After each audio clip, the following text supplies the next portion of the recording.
Welcome back to my channel কে রান্নাঘরের পক্ষ থেকে সবাইকে স্বাগতম। আজ আমরা বানাবো চাল কুমড়োর পাতা ভাজি।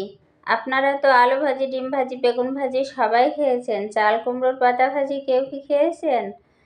চাল কুমড়োর পাতা ভাজি একদম ঘরোয়া উপকরণ দিয়ে কিভাবে ঝটপট সহজভাবে বানানো যায় সেটাই আপনাদের সাথে শেয়ার করব। দেখতে থাকুন। চাল কুমড়োর পাতা গায়ে একটু ধার ধার থাকে। চাল কুমড়োর পাতাটা আমি মাথার দিক থেকে দেখুন কিভাবে আমি দুই সাইড থেকেই আমি একটু শির ফেলে নিলাম। আপনাদের বোঝার ক্ষেত্রে আরও একটা দেখাচ্ছি, দেখুন দুই সাইড থেকে শিরটা ফেলে নেব। শির ফেলা হয়ে গেলে পরিষ্কার করে ধুয়ে নিয়েছি।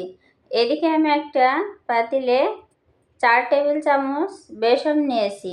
4 টেবিল চামচ বেসন, হাফ টিস্পুন জিরা গুঁড়া, হাফ টিস্পুন মরিচের গুঁড়া, হাফ টিস্পুন হলুদের গুঁড়া এবং হাফ টেবিল চামচ লবণ দিয়ে একসাথে ভালোভাবে মিশিয়ে আমরা আস্তে আস্তে পানি দিয়ে একটা ব্যাটার তৈরি করে নেব। দেখুন আমি এখানে কিন্তু কোনো চালের গুঁড়া আলাদাভাবে ইউজ করিনি, কারণ এই বেসনটা আমার বাসায় তৈরি করা।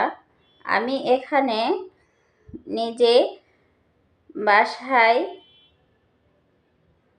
2 রকম ডাল, 2 রকম চাল দিয়ে আমি বেসন তৈরি করে নিয়েছি। চাইলে আপনারা আমার ডেসক্রিপশন লিঙ্কে দেওয়া থাকবে, আপনারা দেখে নিতে পারেন। এবার আমি একটা প্যানে সয়াবিন তেল দিয়েছি। পরিমাণ মতন সয়াবিন তেল দিয়ে দেখুন পাতাগুলা আমি কিভাবে ভেজে নিচ্ছি। আর এটা খেতে এতটাই মুচমুচে হবে যে বাচ্চারা খেতে খুবই পছন্দ করে, আর এতটাই ক্রিস্পি হবে যে ছোট বড় সবাই খেতে ভালো লাগে।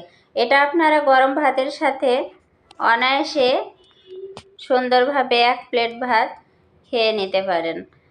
দেখুন দেখতে কতটা লোভনীয় হয়েছে। আশা করি আপনারা বাসায় তৈরি করে আমাকে কমেন্টে জানাবেন আপনাদের খেয়ে কেমন লেগেছে। অবশ্যই কমেন্টে জানাবেন। রেসিপিটা ভালো লাগলে লাইক, কমেন্ট, শেয়ার করতে ভুলবেন না।